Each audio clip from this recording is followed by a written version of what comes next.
And hello, South Florida. Welcome to our Thursday edition of the Real Estate Show, South Florida's #1 program about real estate and America's longest running daily radio show all about the topic of real estate. My name is Eric Willner, and we are here live Monday through Friday. That's 5 daily shows, daily at 5 p.m. and daily coming at you 5 different channels from the AM, the FM, the apps on your portable phone, streaming live on our website, and on Facebook Live as well. So you get the visual on that one. So the Real Estate Show here has been going on now for 23 years, bringing you the news that you need for your real estate investment decisions, whether you're a first-time home buyer or a 21st-time investment purchaser. The Real Estate Show's got the goods. It's got good stuff for you. And this week we've been talking about why real estate is the best business in the world. And we talked about why it's the ideal investment. We talked about the income, the tax advantages. We talked about the equity buildup, the equity creation. We talked about the appreciation, and of course, we talk about the leverage. And that's what I want to spend a little bit of time on in today's show. As our Thursday show has been nicknamed the ATM edition on Thursdays, which stands for About the Money. And you don't have a very long conversation in real estate without crossing the topic of money. Where are you going to get the money for the down payment? Where are you going to get the money to pay for the rest of it, the financing? Where are you going to get the money for the monthly payments and all of that good stuff?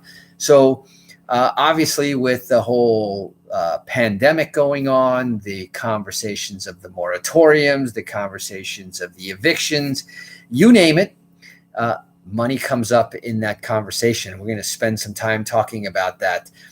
This whole entire weekend, I've had some really neat offline conversations when I'm talking with our clients, our coaching students, our consulting clients, and just even casual conversations because many people have a real hard time getting their arms around which way the market is really going. Now, if you are blind to or at least deaf to the news, and look at the statistics, you would see a very healthy market, and I think a picture that paints a very optimistic picture. If you listen to the headlines, well, one day we're really doing well, one day we're doing too well, and we're on the verge of a bubble. The next day we're on the brink of disaster, and things are falling apart. And you don't have to look far from that. I was looking at some of the headlines: the millennial home buyers losing out on Hudson Valley real estate. California real estate median home prices are holding steady. That they're talking about a flat market, and you hear the builders complaining about the rising cost of construction materials. You hear the National Association of Realtors begging for more inventory.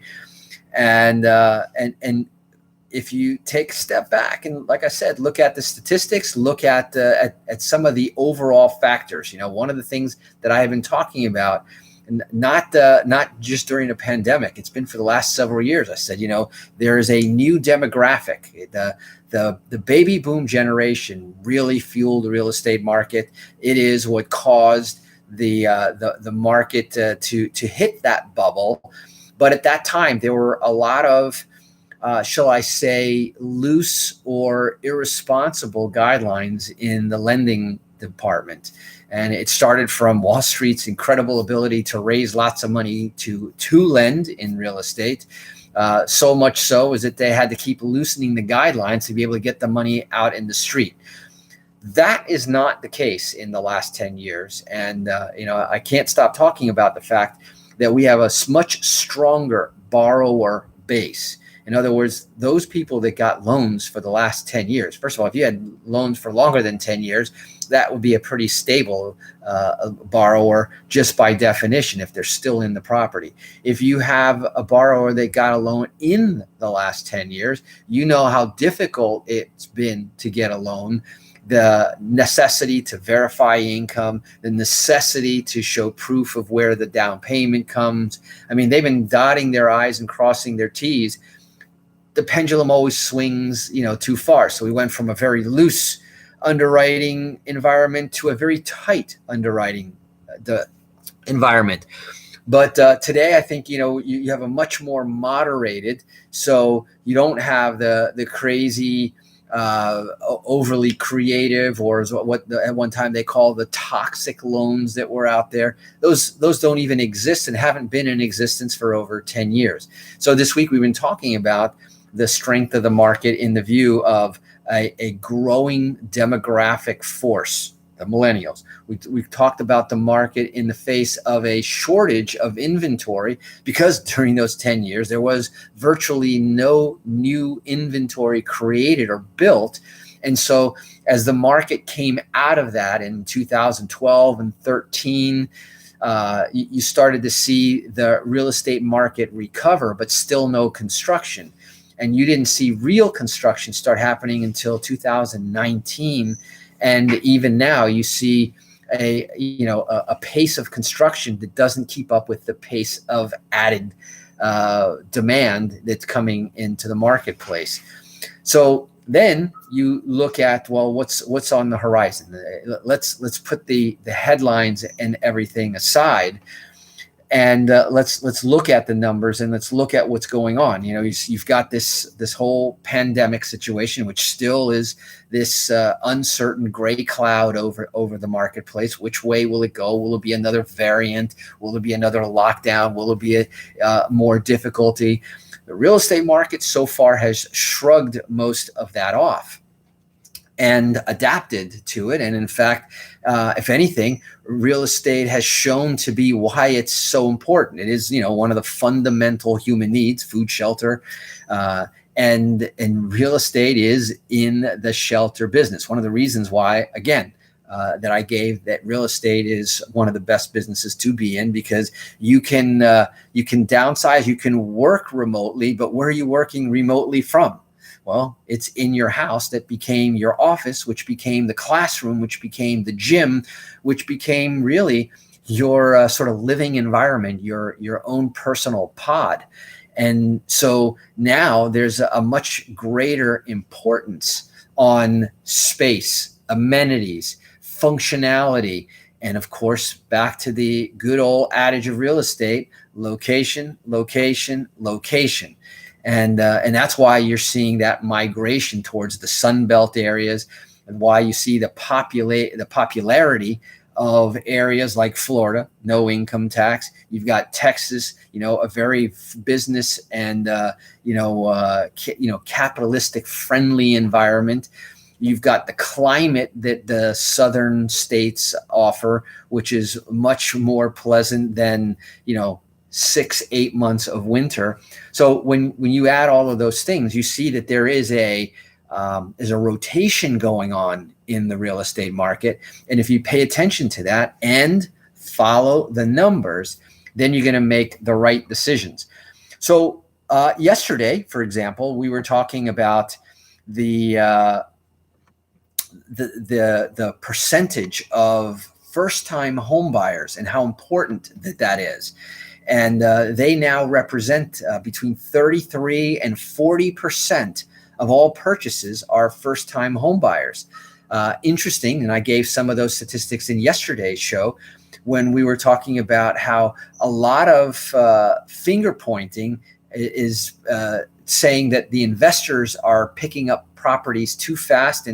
But remember, investors are careful about what they pay, and with the rising costs, investors start to pull back a bit, and that creates that space where you're seeing this rising percentage of purchasers. And when it comes to that, now two things really become important. Number one is inventory. Is there inventory out there? And I'm going to tell you why there's going to be some inventory opportunities, not a flood, but opportunities coming up. And so you're going to want to stay tuned, because as we kind of peel back the onion on this conversation, you'll see what we mean. And number two is that you're going to have to look at some financing opportunities. Now, here's something. In fact, what I'm going to do is I'm going to save this for right after the break. I'm going to talk about the whole concept right now of the moratoriums. We've been talking about, can't go a week without that being in the headlines, whether it is, again, nationally extended for one more month. Big Supreme Court decision earlier this week about the moratorium, upholding its legality. So they were trying to bring an early forced end to it, unsuccessful. Quite frankly, I know that that's killing some small landlords. It's really making it tough. I know that the intention is fairly good to try to make sure that people aren't displaced in mass, but in the meanwhile, it favors clearly the tenants. In fact, probably to an excess in the case of not being fair. Some people taking advantage of that system. The institutions, they're always going to be okay. They've got the manpower, the bandwidth, and the deep pockets to weather it.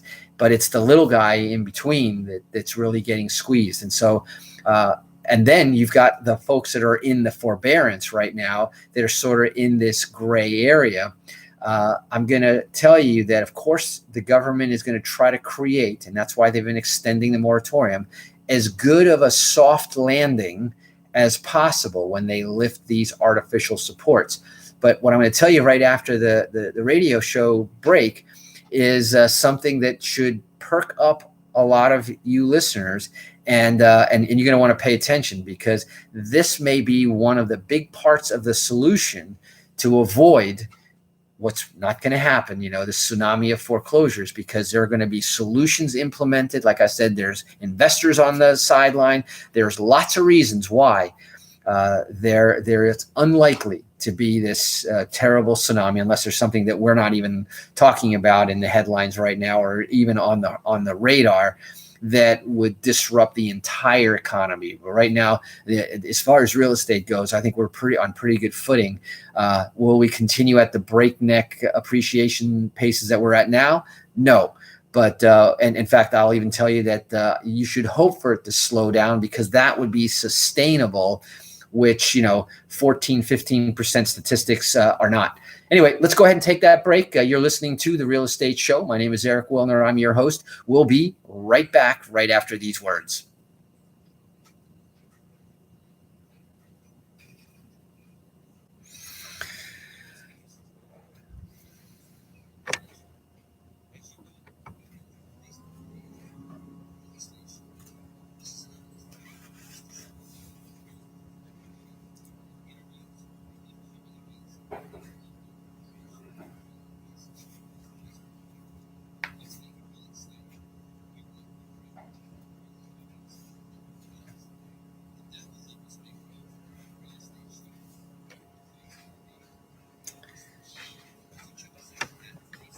Hey, Felipe.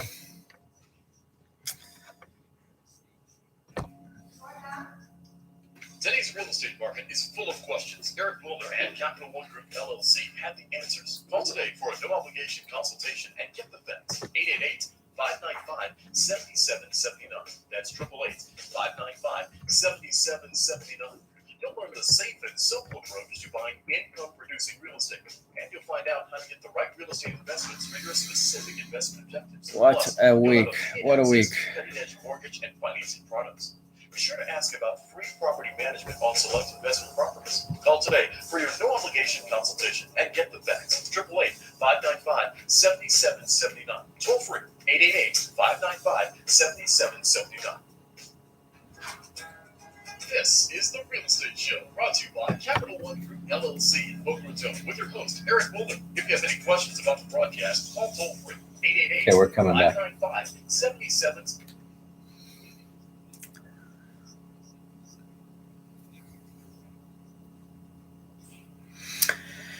And welcome back. For those of you just joining us here on The Real Estate Show, you're listening to America's longest running daily radio show about real estate, sort of a place where real estate homeowners and investors come to get up to date, up to the minute information. In fact, I was just talking about the coming of more inventory in the real estate market. And what brand new headline pops up? Epic housing shortage may be starting to lift, right? Talk about sensationalism for every little tick in one direction or the other. Epic housing shortage may be starting to lift as surprising number of new listings hit the market in June. And so we'll come back to that because I really wanted to spend some time today on this other topic. As I mentioned before, the lenders are waiting to hear from you if you're in forbearance, if you're dealing with these evictions and so forth.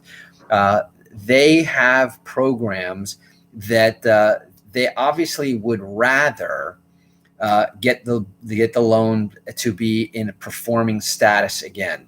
They know between legal expenses, repair costs, and relocation expenses, and all these different things that creep into the equation.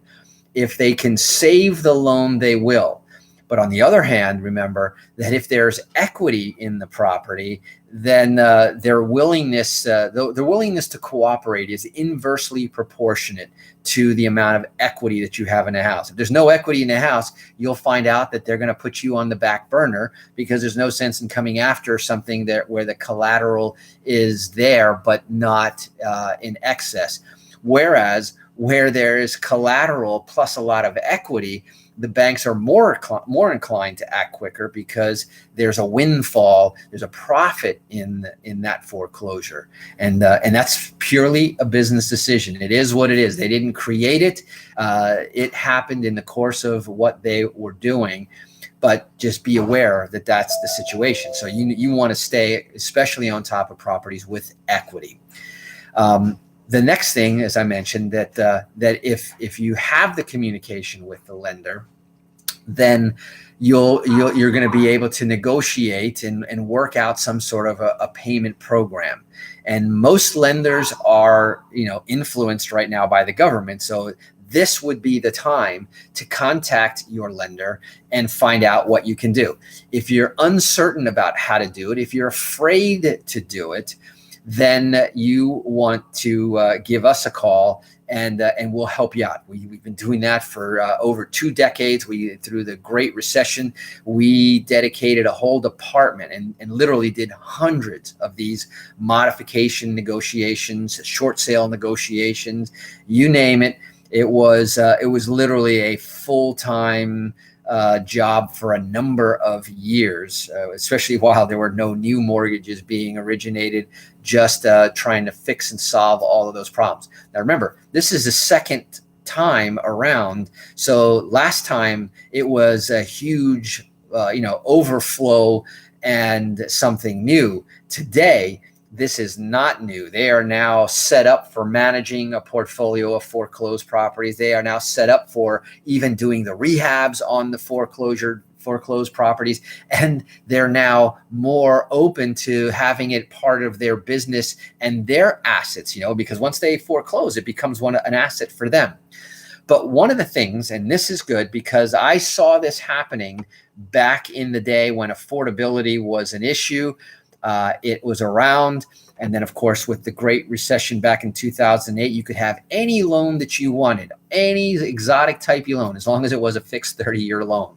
All those options went away. And now, and this is kind of interesting and important, is that Ginnie Mae just unveiled a 40-year mortgage term for issuers. Remember, Ginnie Mae, it's important that if Ginnie Mae approves, that means that they're on the secondary market. They're going to purchase those from the banks, allowing the banks to recirculate the money. So this is breaking news. And if you want to get more information about this and how this might help you, number one, to buy a bigger, better house and still be affordable. It may be a way for you to get back in and get back on track with a property that you have that's uncomfortable. So a 40-year mortgage term allows you to lower your payment or afford more of a loan. Careful. Understand, and like I said, talk it over with your financial advisors. If you don't have somebody, talk it over with us. But if you want to get information about this, text the word loan, LOAN, to our real estate show smart line and get more information. That's why it's called the smart line. 561-861-2366. Text the word loan, and I'm going to talk to you about this new 40-year option, the 40-year loan. They're just introducing, this is brand new. It's only a few days that this announcement came out. So it's not even in the market yet. If you go to your Wells Fargo, your Chase Bank, and you say, hey, I'd like to get the new 40-year loan, they'll probably look at you like, what are you talking about?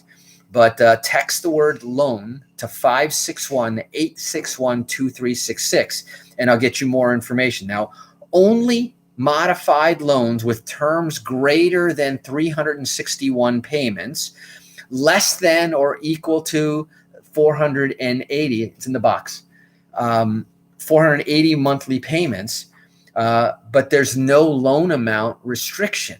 No loan amount restriction. So that is huge information when it comes to that. So the pool has to be authorized by the Federal Housing Agency, the FHA, and other agencies whose programs are the basis for loans through Ginnie Mae. But that process has already started. Now, for many folks who were forced into the pandemic or into the moratorium, the forbearance, and now are looking for options on how to work their way out, this is going to be a game changer, a life saver for many folks. And it's one of those things, sometimes if you don't ask for it, they're not going to offer it to you. And in fact, in some underwriting departments that aren't on the cutting edge of this information, they may not even be aware that they have it. Have you ever been to a store that they didn't even realize what inventory or what products they actually could offer? And it takes somebody that's in the know to let them know. And that's why, again, if this is something that intrigues you, then text the word loan, LOAN, to 561-861-2366. You'll get an immediate response, and then it'll be followed by the updates and the reports as this thing comes through the pipeline. And like I said, this may be the difference between approval or non-approval of a modification. This could be the difference between being able to qualify even for a modification out there. So that's the story. That's the ability for you to be able to get back on track and get things going again. So big news there. And of course, you have seen it, heard it, right here on the Real Estate Show. Now, interesting, a couple of things, as I said, that there's a rotation going around in the marketplace. You're going to see certain commercial markets, for example, trying to hold on to their tenants. On the other hand, warehouse demand is at unprecedented levels in certain areas of the country. And so talking more about that as well. But the overarching conversation that we have been having all week long is the fact that real estate really is the ideal investment vehicle out there. It is a great business. It's a business that has its ups and its downs. It always will had its cycles, and it always will. But one of the beautiful things about real estate is that they're not really making any more when it comes to the land. So we have two options. We can keep building out and going further and further out. And now with technology and remote working available, here you go. You have the opportunity, the option to work and make a lot of other places more valuable that otherwise before wouldn't have made sense in certain industries, for certain professions, or for just certain lifestyles. But all that's changing, and that's why I've been telling you all week long that real estate is the best investment vehicle out there, the ideal investment vehicle out there. And so You stay tuned. Keep it right here. We'll be back again, same place tomorrow here on the Real Estate Show. So until then, this is your host, Eric Willner, signing off. Drive safe and wash those hands. Bye-bye.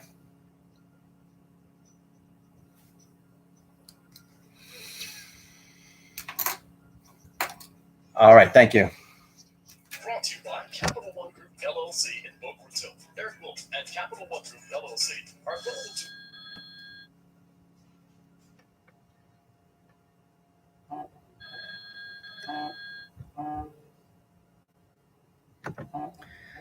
That's a wrap, guys. Thank you.